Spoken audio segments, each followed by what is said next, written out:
Boa noite a todos, sejam bem-vindos a mais uma edição do nosso Vacina Talks. Se você ainda não conhece o Vacina Talks, então ele é um projeto voltado à divulgação científica, né, e, melhor dizendo, a trazer informações para a sociedade a respeito de vacinas, em especial a vacinas contra a Covid-19.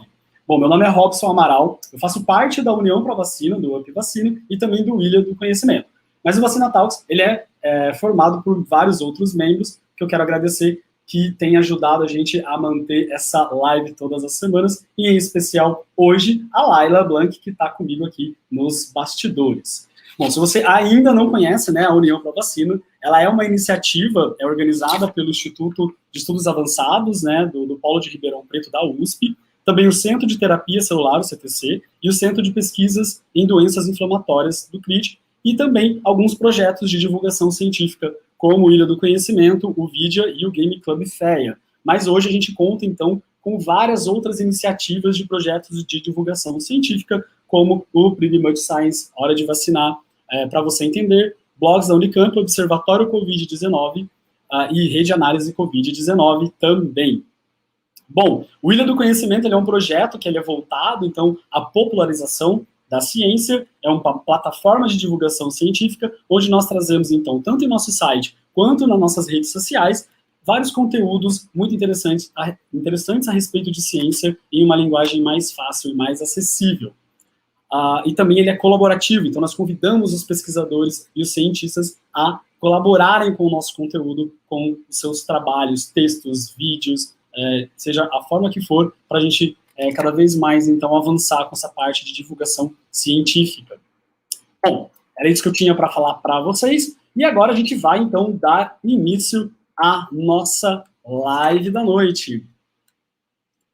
Eu gostaria então, né, antes de chamar os nossos convidados desse nosso bate-papo, o tema de hoje é a fuga das vacinas, né, as consequências, então, da não adesão das pessoas às campanhas de vacinação para a Covid-19, mas também da gripe, né, da influenza. Sim, é isso mesmo que você, né, ouviu. Caso você não tenha acompanhado os noticiários, os dados do Ministério da Saúde trazem que pelo menos 1,5 milhão de brasileiros não compareceram, né, para tomar a segunda dose da vacina contra a Covid-19. Isso assusta muito. E um dos nossos objetivos aqui hoje é, então, conversar a respeito dessas consequências das pessoas não estarem voltando a esses postos de saúde, tentar entender, né, se há algum motivo para isso e, principalmente, quais são as consequências disso acontecer. Mas não é só da vacina contra a Covid-19 que a gente vai estar falando aqui nessa noite. Na última semana também iniciou-se a campanha de vacinação contra a influenza, a gripe comum. E até essa já apresentou uma baixa adesão aí na primeira semana de campanha. Então, para a gente discutir um pouco esses temas, né, eu tenho a honra de receber aqui, nessa noite, 2 ilustres convidados. Muito bem-vinda, né, Andréia Gurgel Batista Leite, da UBO. A Andréia, ela tem graduação em Medicina pela Universidade Federal do Paraná e residência médica em Infectologia no Instituto de Infectologia Emílio Ribas e mestrado pela Faculdade de Medicina na Universidade de São Paulo. Atualmente, ela é médica infectologista no Serviço de Assistência Especializada, o SAI, de Caxias do Sul, né, no Rio Grande do Sul, coordenadora do Centro de Informações Estratégicas em Vigilância Sanitária, em Vigilância em Saúde, também de Caxias do Sul, e médica no Hospital Virvi Ramos. Uma formação muito importante da Andréia, né, que ela atuou como diretora, né, da Vigilância em Saúde de Caxias do Sul, de janeiro a agosto de 2020, então, estando aí à frente do combate à pandemia de Covid-19. Seja muito bem-vinda, Andréia, obrigado. Obrigada, Robson, uma boa noite a todos, um prazer estar aqui com vocês. E o nosso segundo ilustre convidado dessa noite é o Diego Moura Tanajura. Ele possui graduação em Biomedicina e habilitação em Análises Clínicas pela Escola Baiana de Medicina e Saúde Pública, mestrado e doutorado em Patologia Humana pela Fundação Oswaldo Cruz, na Bahia. Atualmente é professor associado na Universidade Federal de Sergipe. E também coordena o perfil no Instagram Imunonews, que tem o objetivo, né, de divulgar temas ligados à imunologia. E também atua como coordenador da revista Oxe, que história é essa, né? Que atua na divulgação também de ciência e atualmente é colaborador científico no site Patologia e Saúde. Seja muito bem-vindo, Diego. Robson, muito obrigado pelo convite. a União Pró-Vacina, a Ilha do Conhecimento. Nesse momento aí de muito ataque à ciência, de fake news, realmente se torna bastante importante iniciativas desse tipo para a gente bater um papo e esclarecer a população sobre essas informações com relação à vacina, né? Muito obrigado. Perfeito, Diego. Não, nós que agradecemos, né, em nome do William, em nome do Vacina, de vocês terem disponibilizado um tempinho de vocês para estarem aqui com a gente essa noite. E você que está assistindo a gente, então, não deixe de tirar as suas dúvidas, fazer as perguntas aqui no chat, que ao final, né, mais para o final desse bate-papo, a gente vai discutir, então, algumas dessas questões. Bom, começando o nosso bate-papo, né, aqui, desde o início da pandemia, existe uma frase bastante famosa, né, infelizmente, ela é bem conhecida por todos, e que rodou as redes e mídias sociais, quando se referia à Covid-19 como é só uma gripezinha. Né? Essa frase ela ecoou bastante pelas redes sociais e tudo mais. E, bom, por atacar principalmente, né, vias respiratórias, no início, claro, que associou-se a Covid-19, né, a algum tipo mais grave de gripe, né, digamos assim, e nós sabemos que a doença da Covid-19 ela é causada por um vírus SARS-CoV-2, né, que vem desse grupo dos vírus SARS, que da palavra do surto de síndrome respiratória aguda grave. Já a gripe comum, como nós sabemos, é também causada por um vírus, mas é de um outro grupo de vírus, né, que a gente chama das influenzas. Então, assim, mesmo ambos sendo vírus e atacando vias respiratórias, a minha questão primeiro, a diferença, então, entre essas duas vacinas, alguma delas deveria ser priorizada ou não nesse momento? O que você pode dizer sobre isso para a gente, Diego? Robson, então, diante da situação que a gente está, do vírus SARS-CoV-2, que causa Covid-19, que a gente observa uma taxa de letalidade até maior comparado com a influenza, né? Neste momento, a pessoa deve priorizar a vacina da Covid-19. Então, a depender da vacina que ela vá tomar da Covid, por exemplo, se for a Coronavac, que é a vacina do Instituto Butantan, é importante que a pessoa cumpra todo o esquema vacinal, que toma a primeira dose, depois de 4 semanas você toma a segunda dose, dá 14 dias de intervalo para tomar a vacina da gripe. E no caso da vacina de Oxford, AstraZeneca, em parceria com a Fiocruz, você, como o intervalo é maior, né, de 12 semanas entre a primeira e a segunda dose, dá para você tomar a vacina da gripe entre a primeira e a segunda dose, claro, sempre lembrando daquela regrinha, né, 14 dias de intervalo para as duas vacinas. Você não pode tomar as duas vacinas bem próximas, porque a vacina da Covid-19 é uma vacina nova, então é mais por segurança, né, mais para o excesso de segurança, na verdade. E a vacina da Covid-19, a Coronavac, por exemplo, ela é bem semelhante com a vacina da gripe. As duas são feitas de vírus inativado, então, na realidade, o vírus está morto, é impossível causar doença. A da AstraZeneca também, né, não causa Covid-19. Então, acaba tendo similaridade a vacina da gripe com a da Covid-19, a da Coronavac. O que muda é o processo de fabricação. A vacina da gripe, você produz ela em ovos embrionados, né? Por isso, daqui a pouco a gente fala a questão da alergia.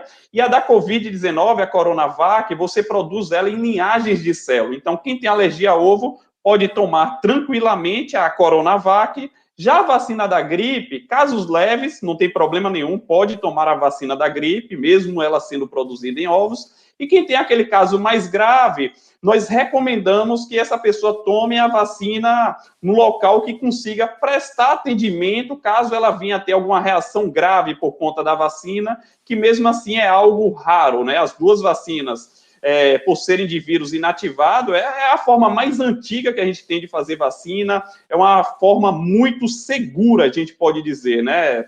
A gente tem muito conhecimento em cima dessas duas técnicas. Eu vou só complementar aqui com o Diego. A gente tem fases também diferentes, né? Nós agora estamos na fase da vacina da influenza, a vacina da gripe, para gestante e criança, né? Que não é um grupo que vai estar fazendo vacina da Covid. E lembrando que a vacina da gripe, ela previne a gripe nesse grupo que é extremamente grave a gripe, né? A gripe em uma gestante, em uma criança, tem uma letalidade extremamente alta. Então, é muito importante que a população procure fazer a vacina da gripe, procure a UBS para fazer, principalmente essa população tão vulnerável à gripe. E começamos agora também, é um período também de circulação desse vírus, né? Esse período pré-inverno e o período de inverno é um período de grande circulação, e isso associado com a Covid pode ser algo muito grave também para a nossa população. É importante que procure, sim, fazer a vacina da gripe. E como o Diego já falou, é muito importante que tenha esse prazo, essa diferença de 15 dias, porque como é uma vacina da Covid, é uma vacina nova, de certa forma nova na nossa população, a gente tem que ter o que chama de farmacovigilância, que é o acompanhamento dos eventos adversos, dos efeitos colaterais, que são extremamente raros. Né? Como o Diego falou, é extremamente raro, são vacinas extremamente seguras, que foram muito estudadas, tanto a vacina da Coronavac quanto a vacina da Oxford. Perfeito. E quando a gente fala, então, né, vendo que o mecanismo das duas, né, obviamente é o mesmo, a gente conseguir fazer com que o nosso sistema imunológico, então, produza, né, as defesas, então, do nosso corpo ao entrar em contato com esse vírus, né, de maneira verdadeira. A vacina da gripe, né, da influenza, a gente acaba tomando todo ano. Né? Será, então, que provavelmente a da Covid também, vocês têm esse palpite que a gente vai ter que tomar ela também todo ano, igual a da gripe? Olha, então, eu acredito que sim. Boa parte aí dos pesquisadores também apontam para essa possibilidade, né, que o vírus veio para ficar e que a gente vai precisar imunizar anualmente a população, né? A gente já vê países aí também se preparando para isso. A Inglaterra acabou de fechar contrato para a compra da terceira dose da Pfizer. O Brasil também está nessa tratativa aí, na possibilidade de comprar uma terceira dose também da Pfizer. Então, existe essa possibilidade, né? E a gente fica também um pouco até esperançoso com isso por conta da vacina do Butantan, aquela Butanvac, né? Já que falta vacina no Brasil e tem essa iniciativa de ter uma vacina que é 100% produzida em território nacional, pode facilitar lá no futuro próximo esses reforços vacinais, né? Da gente adiantar mais a vacinação e reforçar essas vacinações de ano em ano, né? Não ficar na dependência de outros países para a gente estar aí produzindo a nossa vacina. Eu também concordo com o Diego, acho bem provável que seja necessário uma dose de reforço, né? A verdade, as vacinas são 2 doses, né?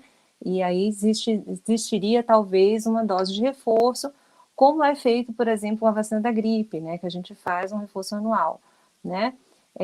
Pode ser que a questão da variante faça essa necessidade, principalmente dependendo de algumas vacinas, né? Como a vacina da Pfizer, a vacina de Oxford, que são específicas para uma partezinha do coronavírus, que é a proteína espícula, spike em inglês, né?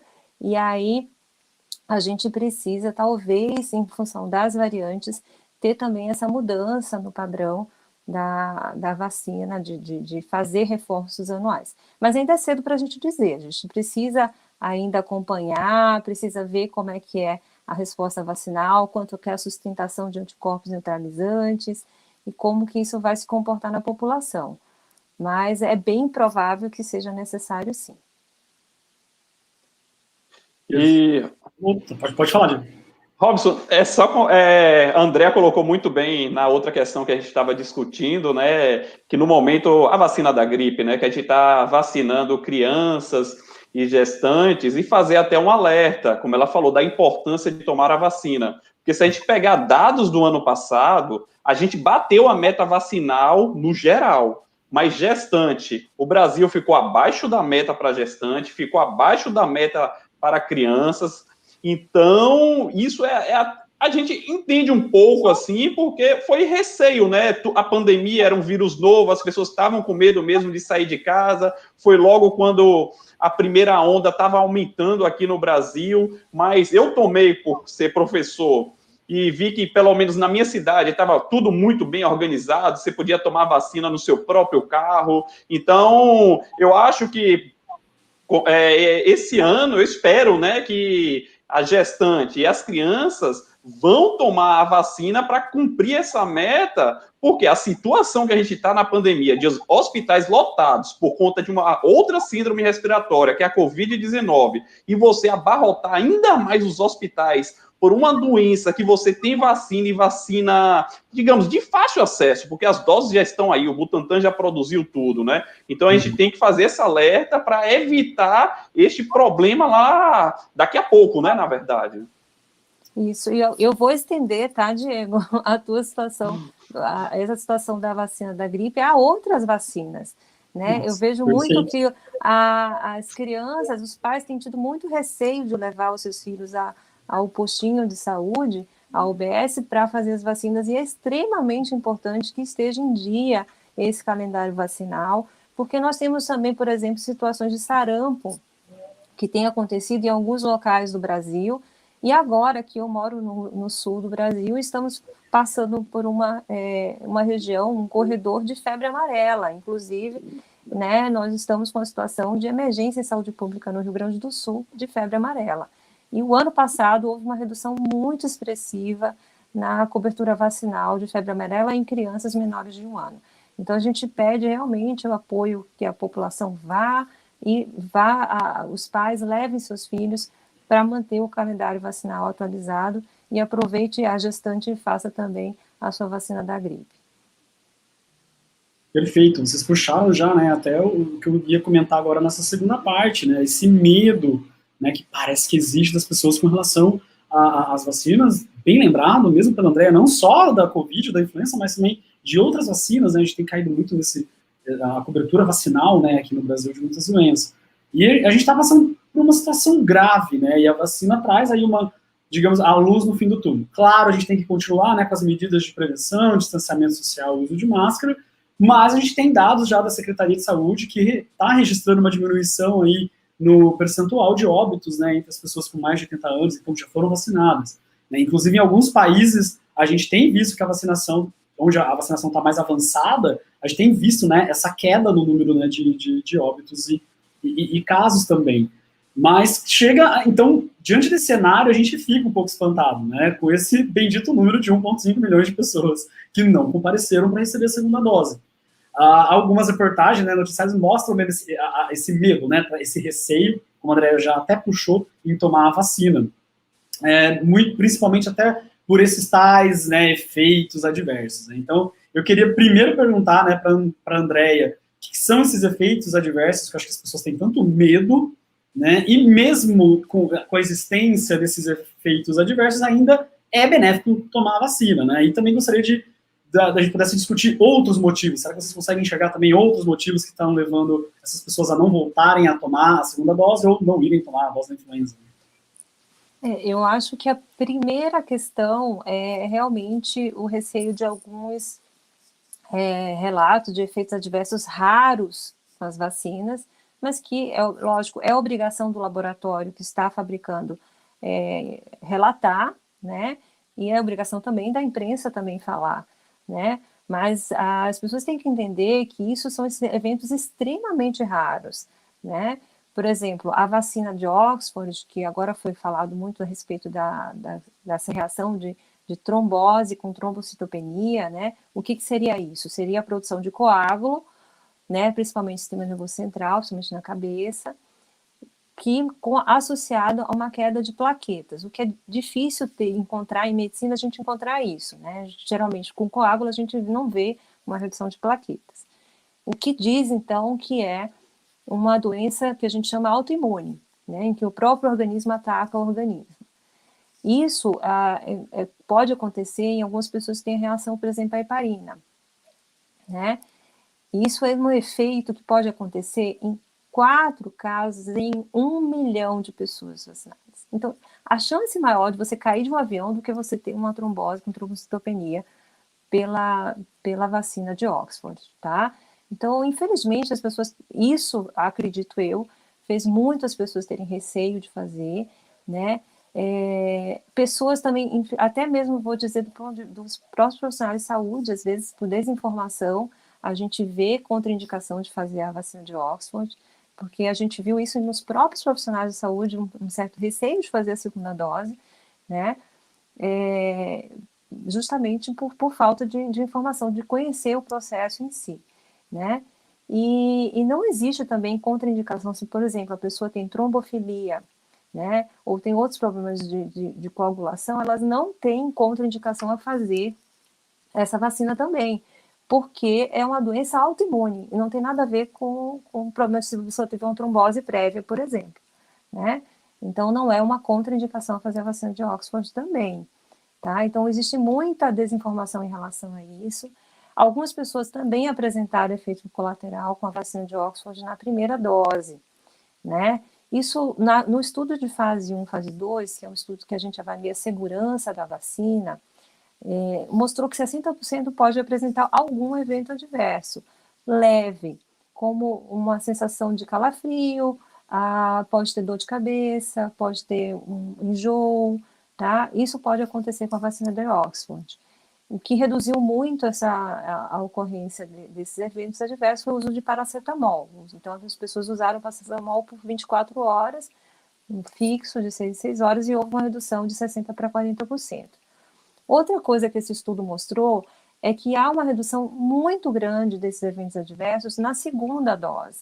Então, se as pessoas tiveram mais eventos adversos na primeira dose, ela vai ter muito menos na segunda dose, tá? Então, e eu acho que uma outra terceira coisa que tem sido muito levantada com relação que eu ouço muitas pessoas falarem é que a vacina de Oxford, uma dose já garante minha proteção. Então, por que eu vou fazer a segunda, né? Então, não é assim. Se o estudo foi feito com 2 doses, é porque precisa de 2 doses. Por quê? Porque na segunda dose você vai produzir células de memória, o que vai segurar a tua sustentabilidade de imunidade por mais tempo, né? Então, a vacina de Oxford, sim, produz uma quantidade de anticorpos considerável a partir da 3ª semana da primeira dose, mas você vai ter uma quantidade bem maior de anticorpos e mais sustentada por mais tempo fazendo a segunda dose. E isso vale também para a Coronavac, né? Também todos os estudos foram feitos com 2 doses. Uma dose só não garante proteção adequada, não a proteção, a eficácia que foi mostrada nos estudos. Então, ao meu ver, eu acho que é isso que tem dado mais receio à população a fazer a vacina. E eu sempre digo assim, a melhor vacina que existe no mundo é a vacina aplicada, né? Essa é a melhor vacina. Então, não dá para a gente ficar escolhendo, né? Porque eu quero fazer Pfizer, porque eu quero fazer Coronavac. Então, assim, a gente tem que escolher a vacina que tem disponível. Essa é a melhor vacina para você, que você vai evitar a sua doença, e vai evitar a transmissão para os seus entes queridos, para os seus amigos.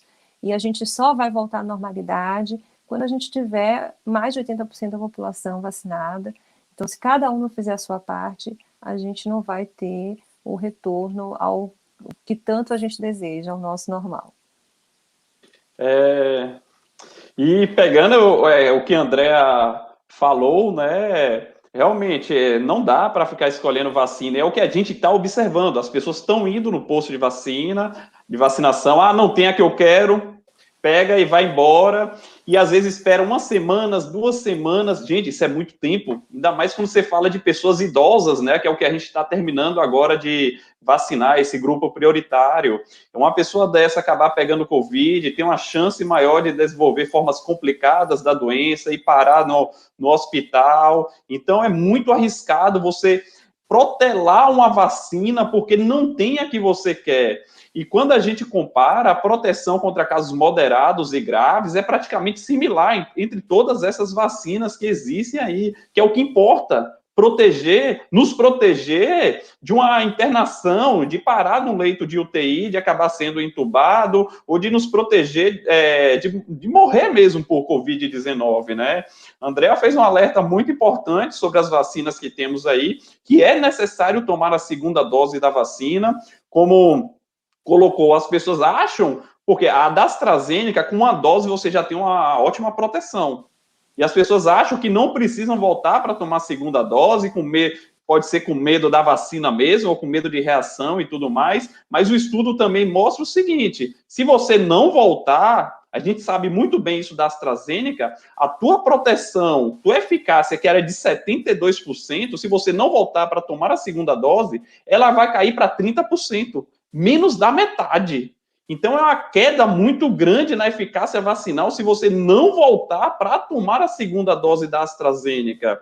Então, e como ela colocou, a gente tem que pesar risco-benefício. O benefício das vacinas é muito superior ao risco. Como a questão das tromboses mesmo, é o que está em alta agora, né? Que a população está com medo por conta da trombose, mas quando você avalia o risco de você ter trombose pela Covid-19, a depender da forma da trombose, pode ser 100 vezes maior. A da cerebral, que a gente estava discutindo aqui, a vacina, pela Covid-19, você tem um risco 8 vezes maior de pegar a trombose cerebral pela doença do que pela vacina. Então, você tem que ponderar. Na medicina, na saúde, não existe nada 100% eficaz e risco zero. Isso não existe. Então, tudo realmente é como se fosse uma balança. Você coloca as duas coisas para pesar e ver o que é melhor em termos de risco-benefício, né? Então, realmente, é um alerta que a gente faz que o benefício é maior e tem que voltar para tomar a segunda dose das duas vacinas e outra. A Coronavac, uma dose só não protege, diferente da AstraZeneca. Você tem que tomar as duas doses para ter aquela eficácia observada nos estudos, né? Porque a Coronavac, com uma dose, ela tem uma eficácia de 35%. E a gente diz assim, só vai ter eficácia acima de 50%, é o que você considera uma vacina eficaz, né? Então, tem que realmente, e como o Diego muito lembrou, a primeira dose da Oxford tem uma queda de anticorpos muito grande depois, não é sustentada. E outra coisa é a questão das variantes, né? Eu vou pulando um pouco aqui, tá, Robson? O assunto. Pode imaginar. A questão das variantes, que agora teve um estudo feito, o Instituto Vebra, né? Que foi feito com o Júlio Colauda do Mato Grosso, que mostrou justamente a eficácia da vacina da Coronavac sobre a variante P1, né? Então, mostrando também que garante proteção, né, que é eficaz. E com relação à vacina de Oxford, a gente já tem também algumas coisas interessantes que têm surgido, né? Provavelmente ela também é eficaz contra a P1, tá? Ela tem uma redução de eficácia, sim, com as variantes, existe uma redução de eficácia da vacina de Oxford, mas ela tem também uma proteção, que é muito maior do que você não ter vacina, né? E a questão também da transmissibilidade, que a gente agora tem estudo da vacina de Oxford mostrando que há uma redução de 49% na transmissibilidade, o que provavelmente também acontece com a Coronavac, que a gente vai saber agora com o estudo do Serrano, né? Então, além de ter a proteção para você também estaria protegendo a tua família, né? Então, indiretamente, né? Então, aí a importância de fazer a vacina e fazer as duas doses. Perfeito, até presenciei nessa coisa da escolha da vacina próprio dentro da minha família. Eu vou expor minha mãe de novo, tadinha, eu sempre exponho ela nessas lives. Hoje eu não sei se ela está assistindo, outra vez eu expus ela também. Mas a situação ela é delicada, né? Meus tios tomaram a Coronavac, né? Então, primeira dose, 15 dias, segunda dose, legal, né? Todo mundo ficou feliz que comemorou. Chegou na vez dela, foi da Oxford. E aí, óbvio que ela ficou muito feliz, mas primeiro já tinha o pé atrás ali com relação a todas as notícias, né? Eu tive que conversar bastante com ela, realmente ponderando, né, toda essa parte da porcentagem, né, da frequência dos efeitos adversos, né, que não é tão grande e tudo mais, mas gera, né, querendo ou não, uma frustração na pessoa, né, e a gente tem que saber lidar com essa frustração, né, sentei com ela, conversei, mas por que eu tenho que esperar 3 meses agora, né, na segunda, eu tava tão, né, ansiosa, mas é isso, né, a gente tem que vai trabalhando e vai conversando realmente, acho que a informação é a nossa maior arma aí, né, para conseguir conversar com essas pessoas. E, bom, entrando na parte de impacto, né, vocês já comentaram um pouco a respeito, mas não só de indivíduo, mas pensando mesmo, então, agora numa maneira geral, na sociedade, né, global mesmo, o que se a gente continuar a ver crescendo essa evasão, por exemplo, então, para dessas pessoas a tomarem a segunda dose, ou também dessa da gripe, o que pode acontecer, quais são os impactos que a gente pode esperar com relação à Covid, talvez uma terceira onda, com relação da gripe, mais leitos sendo ocupados ali, né, por pessoas que talvez vão ter gripe, né, simples, e não a Covid, vão estar ali naquele ambiente. O que vocês podem falar um pouquinho dessa parte de impacto? Quer começar, Diego? Pode ser. Então, a grande questão também, como você colocou, são as variantes, Robson. O Brasil mesmo preocupa o mundo, né? Principalmente porque temos duas variantes no momento que acaba predominando, né? Os casos aqui, que é a P1 que surgiu lá em Manaus e a P2 do Rio de Janeiro, que está aí espalhado já em todos os estados, né? E a gente já observa o quê? Pelo menos as duas vacinas que nós temos têm respondido bem a essas variantes, né? Pelo menos isso, mas se elas ficarem aí, o vírus circulando do jeito que está, as pessoas não voltando para completar seu esquema vacinal, você tem um risco de acabar selecionando outras mutações, induzindo outras mutações e selecionando aí linhagens de vírus, digamos, mais transmissíveis, mais patogênicas, mais letais. Então, realmente, é uma preocupação que a gente está passando até por agora, né? Porque não tem vacina para completar o esquema vacinal, as pessoas estão aí preocupadas, como é que vai ficar a questão da imunização, né? Já que não tem vacina e chegou o momento de tomar a segunda dose, aí já são problemas de logísticas e tudo mais. E as pessoas perguntam, sim, e aí, faz o quê? Eu acho que teve até uma pergunta aqui no chat sobre isso aí. Quando essas doses chegarem, tem que ir tomar. Independente do atraso, tem que ir, porque você tem que completar seu esquema vacinal.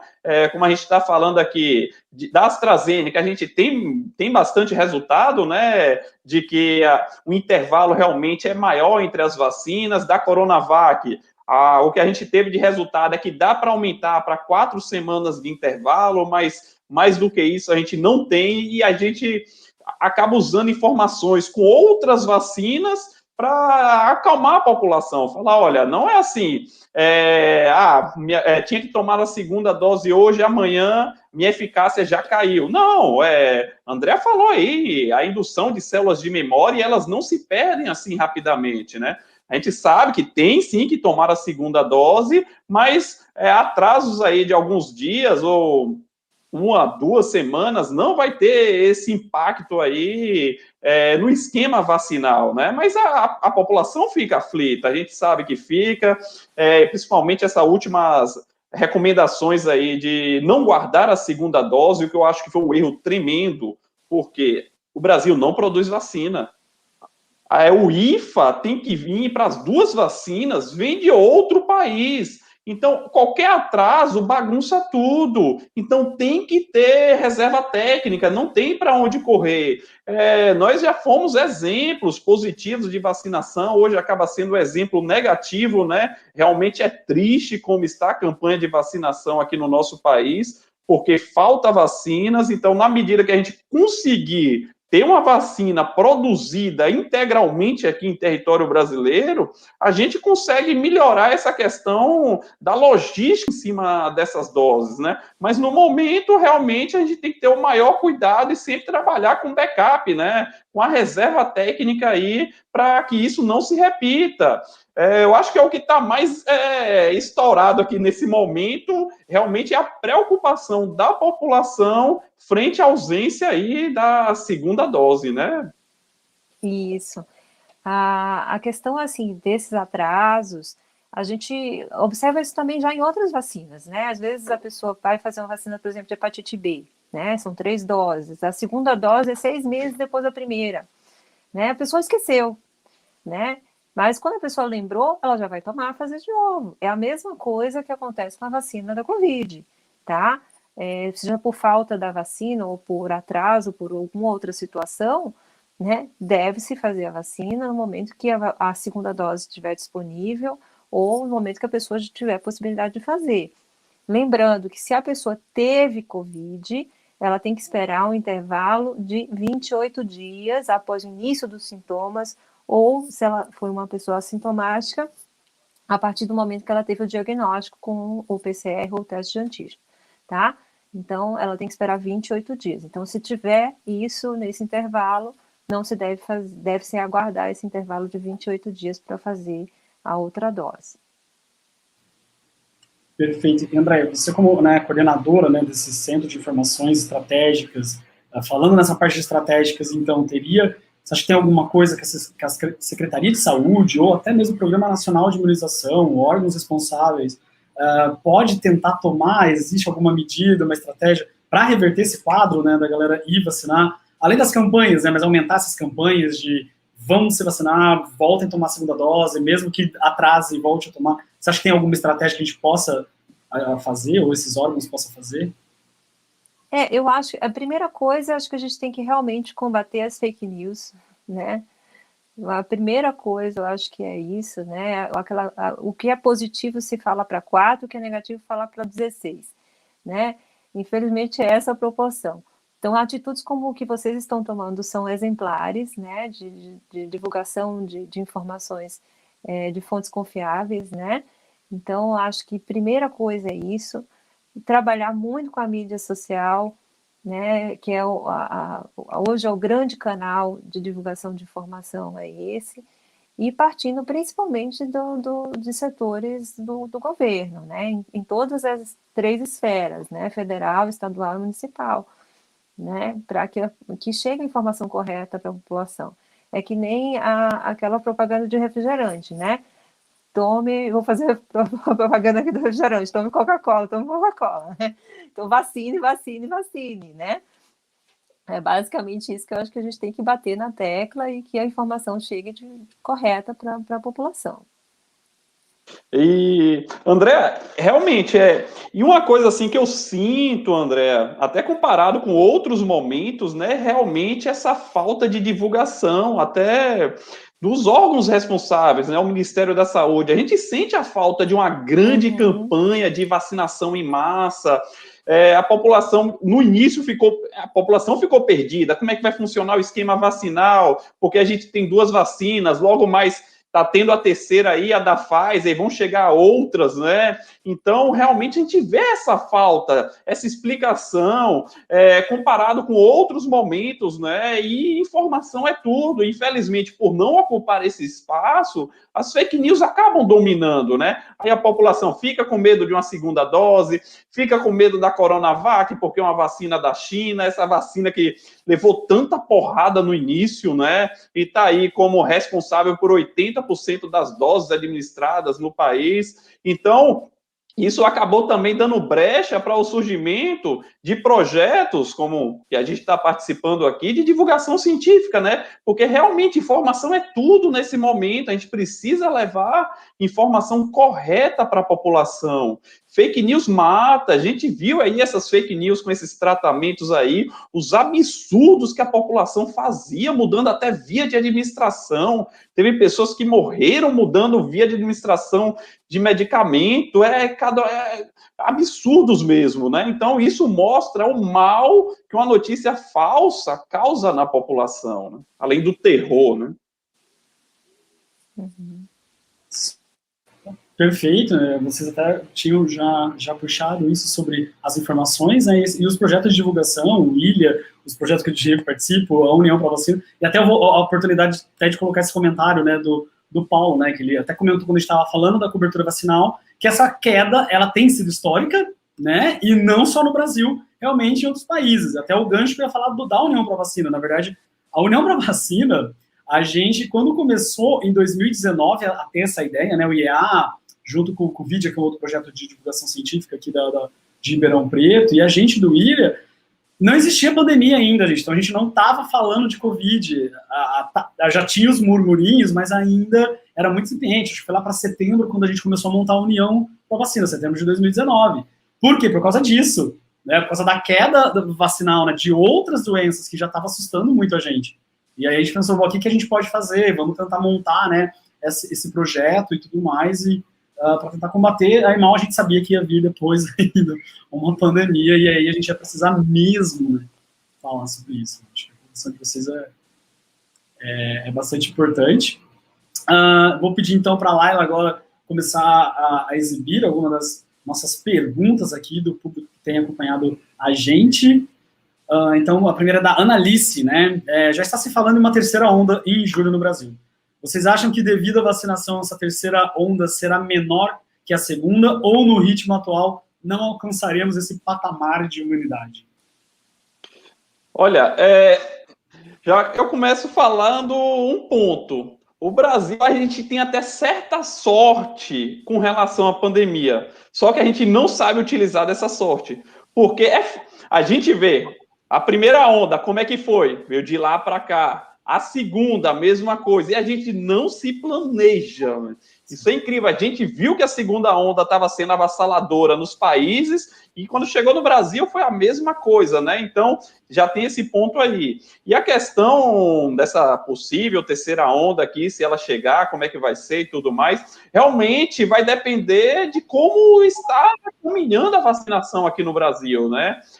Nos próximos meses, a estimativa de doses de vacina são estimativas altas, né? Se isso aí se tornar realidade e a gente avançar bastante nos próximos meses, pode ser que a gente já consiga diminuir bastante aí o número de casos, como a gente observa nos outros países, né? Claro, os outros países associam não só a vacina, mas vacina com outras medidas, né? Tem a distanciamento social, o uso da máscara, tem outras medidas restritivas também associado a isso, né? Porque, como a Andrea estava bem colocando aí, para a gente induzir a imunidade de rebanho, a gente vai ter que vacinar boa parte da população. E os outros países já viram uma redução significativa, com 40%, 50% com a primeira dose, porque tem outras medidas associadas com isso aí, né? A terceira onda, na verdade, vai ser antes, tá, Ana? Não vai ser em julho, não. Vai ser antes disso, infelizmente, tá? A gente já está prevendo para maio, para final de maio, junho, infelizmente, essa outra onda. Justamente por causa da questão de flexibilização, né? Muitos governos têm flexibilizado muito precocemente, né? Isso tem levado a uma mobilidade muito grande. A gente, por exemplo, aqui no Rio Grande do Sul, a gente está com um patamar muito alto de ocupação ainda de leito de UTI, e em torno de 80%, e houve liberação de tudo, né, aqui. Então, hoje eu vindo para casa, eu contei, me deu o trabalho de contar quantas pessoas estavam sem máscaras na rua. Eram 10 pessoas sem máscara na rua, né?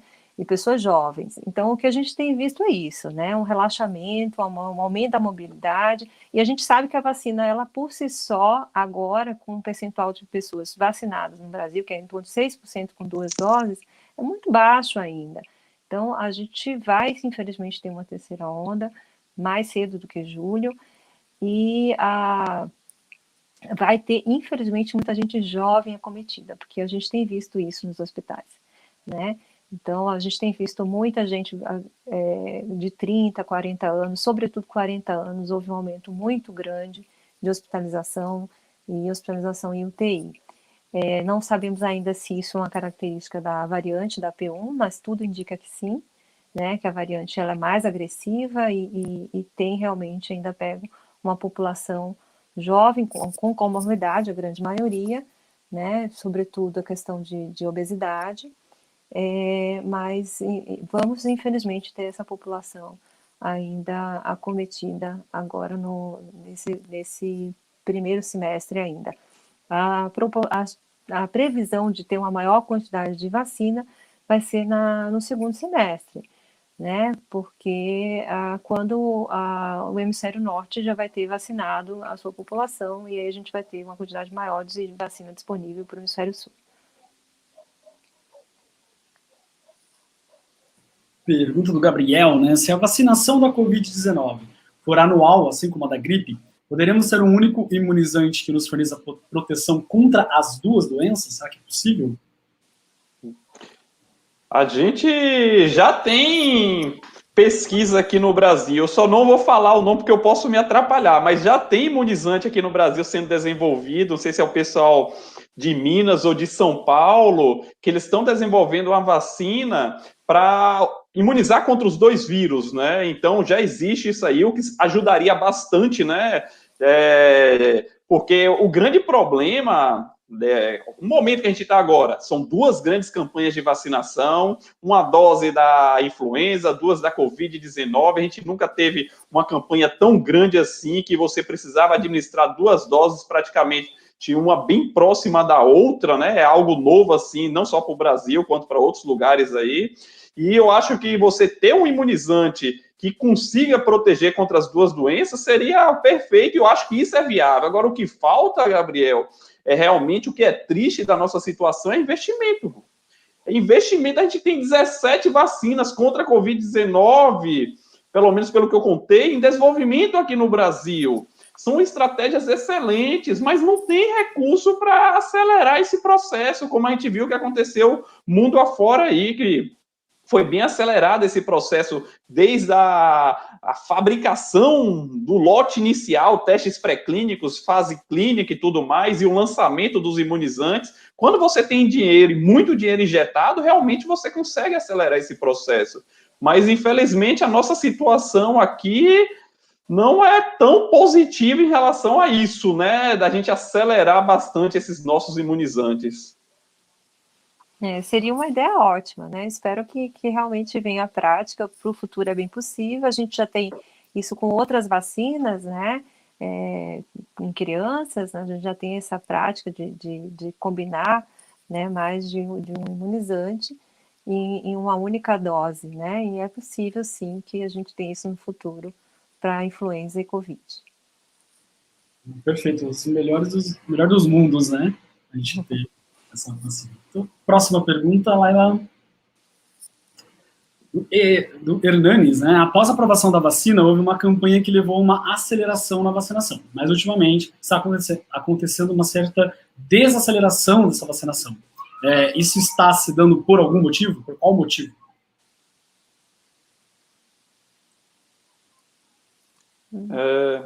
Eu falo, o André começa. Pode começar, Diego. Eu acho que o motivo dessa desaceleração é realmente a falta de doses, né? A gente vê que a população quer tomar a vacina, está indo buscar o seu imunizante, né? Mas o número de vacinas que a gente tem ainda é um número baixo, né? Então, isso acaba realmente deixando o processo de imunização um pouco lento, né? E a gente não conseguiu o que estava se esperando de doses para esse mês, chegada de outras vacinas e tudo mais, que teve outros problemas aí, e isso acabou realmente diminuindo bastante a projeção que a gente tinha para abril em termos de imunização, né? Isso mesmo, a questão da produção mesmo, né? A gente ter essa dependência de outros países para ter a IFA, isso realmente impacta muito na questão do processo de vacinação. Então, houve um atraso, né, para a chegada ali da IFA para a Coronavac, por quase um mês de atraso, né? Então, isso realmente impactou na produção das doses, e da mesma forma também houve um atraso na entrega da produção da Oxford de AstraZeneca, né? Então, acabou vindo aquele lote inicial, e agora a gente também se deparando com essa dificuldade da segunda dose.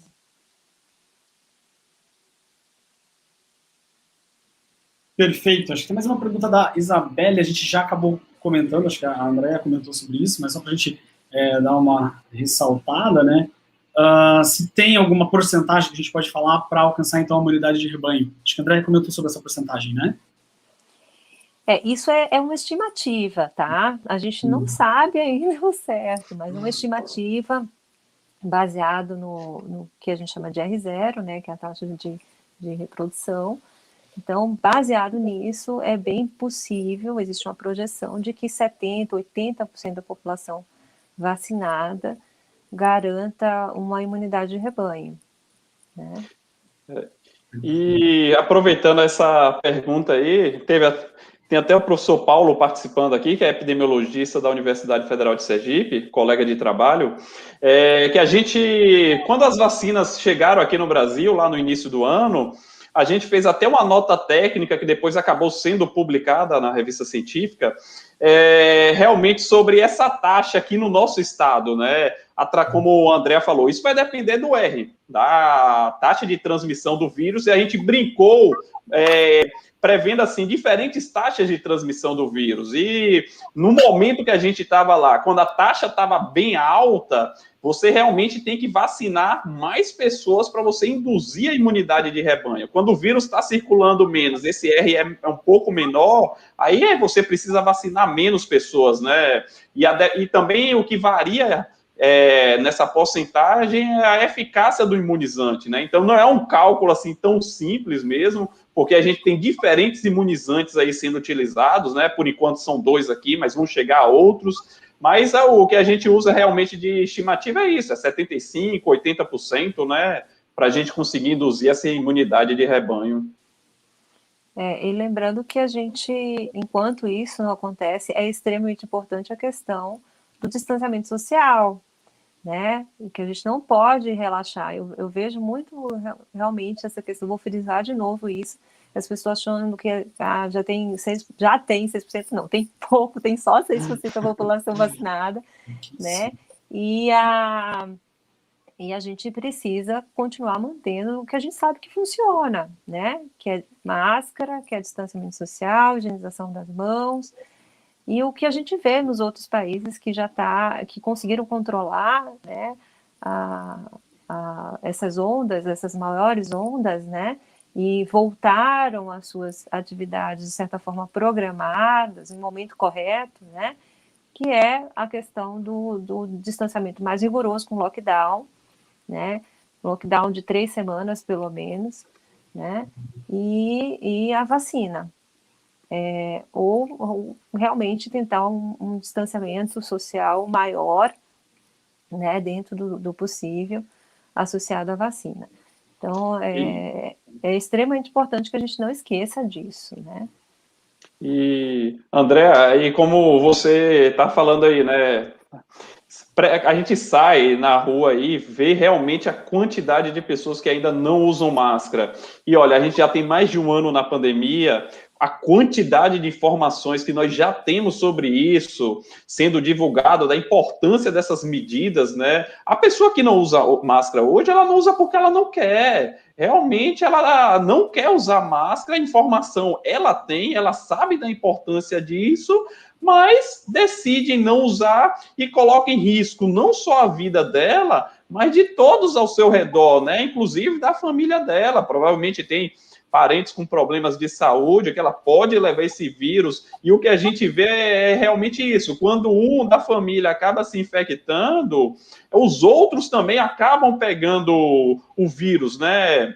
Por todos viverem assim, a gente viver próximo, né? Então, todos da família acabam, todos não, mas uma boa porcentagem acaba pegando também por conta do convívio, né? Então, realmente é inadmissível, no momento que a gente está aí com a quantidade de informação que a gente tem, a pessoa ainda se recusar ao fazer o uso dessas medidas aí que a gente sabe muito bem que funcionam, né? Uhum. Não, e a questão também da pessoa que está com Covid e todos aqueles do convívio domiciliar que fiquem no isolamento, né, pelo período de 10 dias. Né? A gente até nem sabe com relação a essas variantes que têm uma carga viral maior, se até a questão dos 10 dias é realmente ainda válida, né? Mas, assim, se pelo menos as pessoas já fizerem os 10 dias, se mantiverem em casa nos seus 10 dias, isso já ajuda extremamente, né? A disseminação. A gente sabe que teve um estudo lá no início em Singapura que avaliou a taxa de ocorrência de Covid em domicílio, então uma pessoa transmitia para 5, enquanto em ambientes sociais e trabalho, uma pessoa transmitia para 2. Então, só que isso a gente tem que levar em consideração também a variante, porque a variante P1, a gente sabe que tem uma transmissibilidade 2 vezes maior, né? Além da possibilidade de escapar de imunidade prévia. né, que pode variar de 25% a 60% da chance de escapar de uma imunidade prévia. Então, isso também a gente tem que levar em consideração. Daí a importância do uso da máscara e do distanciamento social também. Importantíssimo, não, excelente fala de vocês. Realmente a gente tem visto ainda, né, essa falta de consciência da população em relação ao coletivo, né, individual e coletivo, né, a sua saúde do coletivo, e por isso que a gente tem ressaltado todas as lives com relação a isso, a manter, né, todos esses procedimentos, distanciamento e uso de máscara. Enquanto a gente continuar vendo pessoas não fazendo isso, vamos continuar aqui firmes e fortes nas nossas lives e nas outras atividades, inúmeras atividades que o Vacina tem feito também com relação a isso. E eu acho que, bom, com o papo de hoje à noite fica, né, isso, tanto esses pontos ressaltados agora no final, pelo André e pelo Diego, e também, então, se você conhece alguém, né, algum familiar se você, no caso, né, não tomou a segunda dose, né, e está no seu momento de tomar, por favor, compareça ao posto e tome, e não deixe de tomar também, né, a vacina da gripe, caso você seja ali o grupo alvo, né, acho que fica essa mensagem a todos, ou então também se passou o prazo, né, de tomar a segunda dose, mas está disponível agora para ser tomada, por favor, tome. Nesse finalzinho, então, gostaria só de agradecer imensamente André, eu sei comovida, né, de médico nessa situação, né, super agitado, muito obrigado por essa disponibilidade aqui estar com a gente, do Diego também, de todas as inúmeras atividades envolvidas, docente na universidade, dando aula virtual, né, tudo mais, ainda tem essa paciência de estar aqui com a gente até essa hora, né, gravando essa live aqui com a gente. Eu agradeço imensamente, e eu dou a palavra, então, primeiro para a Andréia, depois para o Diego também, as considerações finais e boa noite aí para o pessoal. Eu quero primeiro agradecer o espaço, né? Um prazer estar aqui com vocês e parabenizar a iniciativa, né? Que, como a gente falou, divulgação de informações de fontes confiáveis, né? Com base científica, é extremamente importante, e é assim que a gente vai combater essa questão dessa recusa vacinal, dessa redução de vacinas, né, de vacinação. Então, eu só quero agradecer, então, mais uma vez, e dar uma boa noite a todos. Também agradecer o convite, Robson.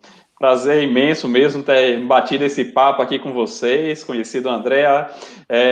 Eu acho que é muito importante, como eu falei, né, movimentações desse tipo, porque informação salvam vidas, né? São informações checadas, informações trazidas aqui por profissionais que estão aí na luta contra esse vírus, contra a pandemia, né? Então, realmente, agradecer ao espaço, né? Porque a gente precisa divulgar essas informações e levar informação para a população. E volto a frisar a importância da vacinação, e como a Andrea deixou bem claro, não só para a Covid-19, nem só para a gripe, mas também para todas as outras vacinas. Aproveita aí que tem a campanha contra a influenza. A criança também tem que tomar essa vacina e já veja as outras vacinas, né? Como já foi falado no chat aqui, que as outras vacinas também estão preocupando a taxa de imunização nossa aqui, né? Está caindo, a Andrea destacou isso muito bem, então aproveita já essa ida para ver como é que estão as outras vacinas. E uma boa noite a todos. Muitíssimo obrigado, então, a todos vocês. Muitíssimo obrigado a vocês que ficaram com a gente até agora, aproveitando essa live, comentando aqui com a gente. Sempre lembrando que fica disponível, então, no canal do União Pro Vacina, essa live no YouTube, e vocês podem compartilhar, então, com pessoas que vocês acham interessante mandar essa informação, ou familiares, né, para sempre conscientizar com relação à vacina. E já fica o convite para a nossa próxima live, que já vai entrar em maio, né, em especial ali, que vai ter o Dia das Mães, né, em maio, tem todo esse momento especial desse mês. A gente vai aproveitar para falar exatamente sobre isso, né, vacinação de gestantes. Então, esse é o nosso tema do nosso próximo Vacina Talks, que fora essa próxima quinta-feira, na outra quinta-feira. E eu espero vocês aqui, então. Muitíssimo obrigado, uma boa noite. Até a próxima, pessoal.